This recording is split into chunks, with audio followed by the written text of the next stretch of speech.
So it's the third week in October and I'm out in the mountains again, this time for a couple of days. And as you can tell, just looking over my shoulder, a little bit of snow to deal with this time.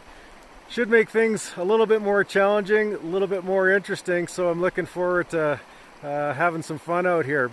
Got a bunch of new gear to test this time. New DIY titanium stove, looking forward to trying that out. New shotgun, new sleep system, new tarp, new saw. A lot of it hasn't even really been out of the package yet, so I hope it all works out. The snow is going to be a little bit of a challenge, even crossing the creek here behind me. It's hard to tell where the bank leaves off and the water starts, so I'm going to try not to get my feet wet. So I'm only about 1 kilometer from the truck, and just like I did on my last video, I want to show you something interesting here to let you know that I'm not the only one that's out here. I got some bear tracks here. That's my hand inside the track. They're not super fresh. There's another one. I don't know if it's gonna show up all that well on the video.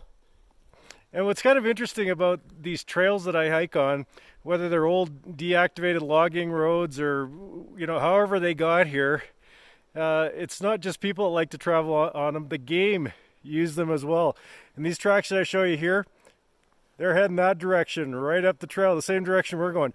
Now, I'm sure not too far from here, they'll probably veer off into some other direction, but the game love to use these trails as well. So let's carry on and see what happens. So it was a pretty nice afternoon for a hike until just a few minutes ago. As you can tell, it started to snow. It's kind of a kernely snow, not a nice, light, fluffy snow bouncing off things. It's not that cold, still above freezing.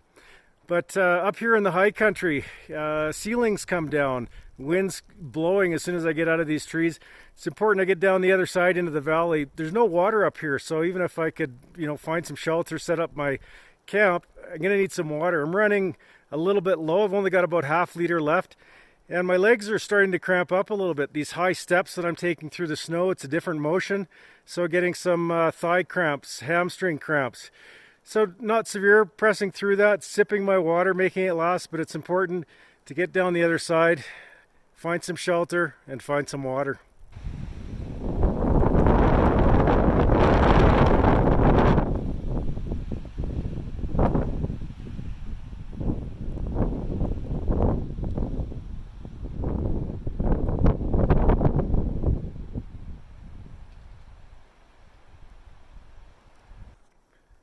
Well, it's been a long day of hiking. It's after 4 o'clock. Temperatures dropped a little bit. I finally found a little trickle of water here, just enough to dip my water filter in there and rehydrate a little bit. So I think what I'm going to do is just set up camp here. It's as good a place as any to spend a night in the mountains. I got a little bit of a level spot just back a few yards. So I'm going to go ahead and do that. Get unpacked a little bit and show you guys some of the things I brought along. So for the last couple of trips out to the mountains here, I've really been looking for ways to try and cut the weight of my pack and the overall kit that I've been carrying. So a couple of things that I came up with. The last time I was out, I did a tarp shelter, and I used a polyester sill tarp. Went out and purchased a nylon sill tarp. A little bit of an investment here, but 2/3 the weight, a lot smaller. This little package here is a 9x12 tarp, so I'm hoping that's going to work out fairly well, but some weight savings there. Sleep systems. You see me fool around with different things. This time I got foil bubble wrap. Saved a couple more ounces on this one. Not quite as durable as some of the other pads that I've been using, but really inexpensive, super lightweight. I'm hoping it's going to provide enough insulation between me and the snow that I'm sleeping on here tonight. Another one is the saw. I've been using the big Silky Big Boy 2000. And a shout out to Shadowcaster. He recommended that one, and it's been an awesome saw. But maybe too much saw. I was really thinking about if I could get away with something less, and I've come up with this one. This is the Silky Ultra XL 9.5 inch. The Big Boy 2000 was 14 inches, weighs just under a pound. This one's 9.5 and only weighs 10 ounces. So 2/3 the size, 2/3 the weight. So far, it's done everything I needed it to do here. Super aggressive teeth, cuts pretty fast.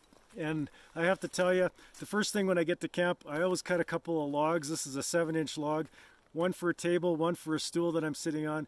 And this saw was able to make those 2 cuts that I need. Took me a little bit longer to get around. Wasn't quite as enjoyable, but it did the job. So some weight savings there. The other big one is a stove, and out in the mountains this time of year, winter, you see me fooling around with paint cans looking for ways to save weight on my stove. So I've come up with another one for you. Same paint can. You're thinking, well, it's a little bit small, or what's going on.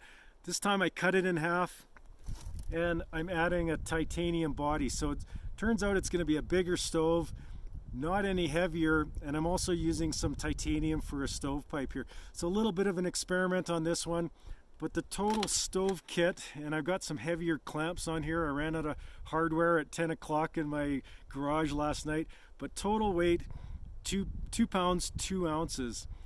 So I think this is going to be a good little addition, a little bigger stove, not any heavier.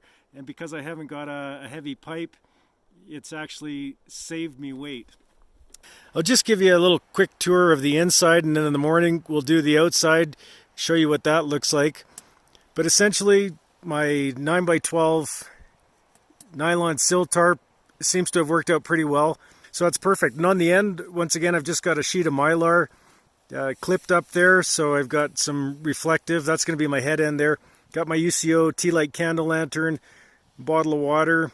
As far as what I'm sleeping on, I got a poly tarp. I wasn't initially going to bring this, but in the last minute I had it in the truck and I threw it in, and I'm glad I did. On top of that, I have my Reflectex foil, which I got from Home Depot. No sleeping bag tonight. Got my 35-year-old hand-me-down down parka. And I've used it previously on other adventures, and it works quite well. Of course, I got my pack laid out there. And I'll just swing around the other end. The other end of the tarp shelter is open, by the way. Completely open, but that's kind of a little bit of a tree there, bank. I piled up some brush, and there's some snow. And I don't seem to be getting a lot of draft in. There's the stove. It's obviously at the open end. The titanium extension on the paint can seems to be working out quite well. Just to show you a couple upgrades I made on the door from the last one. I've got 3 vent holes. Those are 1/2 inch.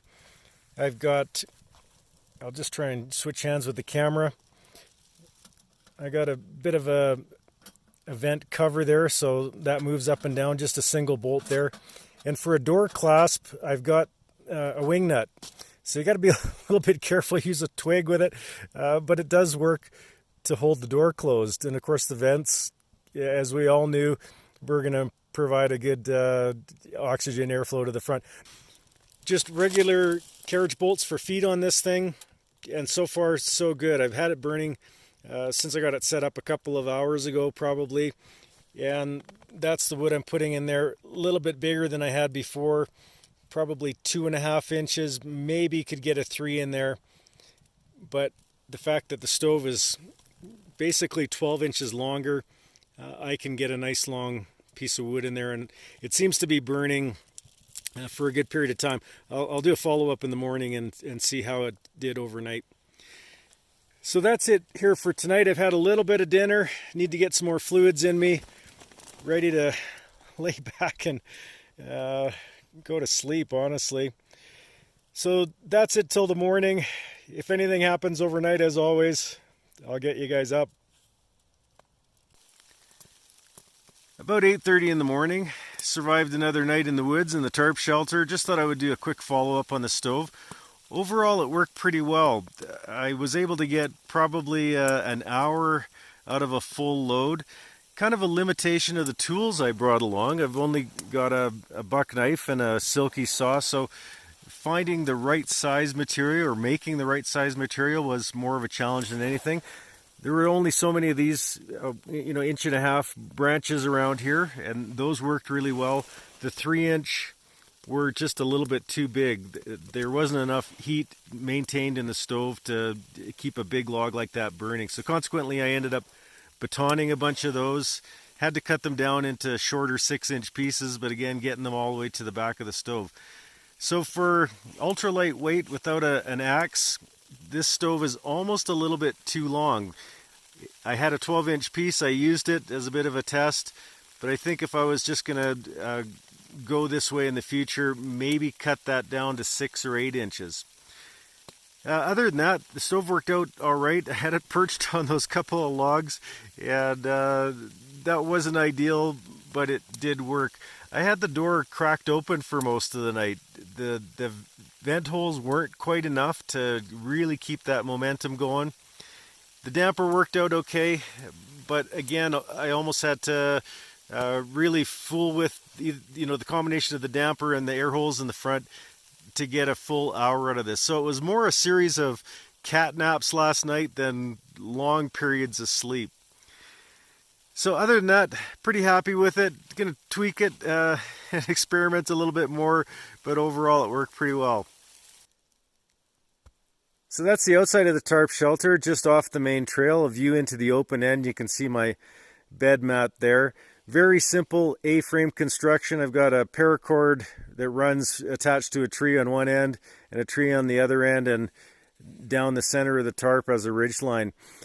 This tarp, as I mentioned before, is 9 by 12, so the 9-foot length runs along the ridge line, and I've got two 6-foot sides. Worked out pretty well. Used this construction many times.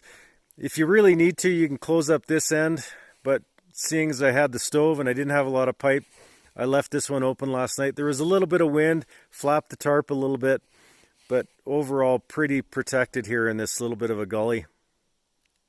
On this end of the tarp shelter, I just used a regular emergency blanket or space blanket. This one happens to be orange on one side and reflective on the other. And I attached it to the edge of the tarp using regular office stationery paper clips or bulldog clips. A shout out to Big Sky for recommending those to me. I was using big heavy plastic ones, and these are a lot lighter and hold very well. So just a few of those, attach that without any problem. I'll just show you the twig that I have along my ridge line there to hold the tarp in place along the paracord. I prefer to use that method over attaching the paracord to the tarp. I think this way is just a little bit easier on the tarp. Along the bottom edge of the tarp, I've got that fastened to a piece of log that I found nearby. Just a little bit of cord, and I think there were 4 or 5 loops along the bottom. Attached that to the log, piled a little bit of snow on there just to seal things up once again and prevent that tarp from flapping. Well, camp's all packed up and ready to hit the trail again. You know, it's been an interesting adventure in lightweight winter backpacking, everything from yoga mat towels, space blankets to foil bubble wrap. Threw a titanium stove in just for fun. You know, that's what it's all about. Come out, enjoy the great outdoors, try some different things. Some things worked and some things you change for next time. Thanks for watching as always. I really appreciate it. If you get a chance, subscribe. And until next time, take it easy.